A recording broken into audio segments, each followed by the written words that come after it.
शिंदेंचं सरकार बनायला नको होतं. 10व्या सूचीनुसार आमदार अपात्रता गरजेची होती. अपात्रतेचा निर्णय घेण्याआधी निवडणूक आयोगाच्या मुद्द्यावर निर्णय घ्या, कपिल सिब्बल यांची मागणी.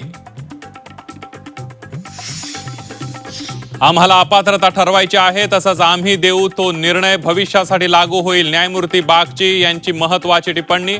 तर पुढच्या आठवड्यात पुन्हा सुनावणी होणार. एकनाथ शिंदेंचे 6 खासदार मोदींना भेटणार. उद्या सकाळी घेणार नरेंद्र मोदींची भेट. शिंदेंच्या खासदारांसोबत टीएमसीचे खासदार मोदींना भेटणार असल्याची माहिती. प्रशांत किशोर यांनी घेतली सुनेत्रा पवार यांची भेट. देवगिरी बंगल्यावर प्रशांत किशोर सुनेत्रा पवारांमध्ये 5.5 तास चर्चा. भेटीचं कारण अस्पष्ट. कुणबी प्रमाणपत्र नोंदी रद्द करण्याचे आदेश बावनकुळेंचेच. आता भाजपचे 15 ते 20 आमदार पाडणार. ओबीसी नोंदी रद्द केल्यानं मनोज जरांगे पाटलांचा संताप.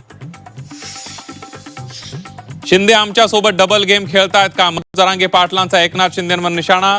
तर जरांगे पाटील यांचा गैरसमज दूर करू, शिंदेंची प्रतिक्रिया. भाजप शत्रूपेक्षा मित्राला संपवतोय. शिंदेंच्या लाडकी बहीण योजनेमुळे भाजप सत्तेत. रवींद्र धंगेकरांची भाजपवर टीका. कॉकरोच जनता पार्टी आता देशव्यापी मोहीम राबवणार. क्या बोलती पब्लिक कॅम्पेन मधून नागरिकांच्या समस्या जाणून घेणार.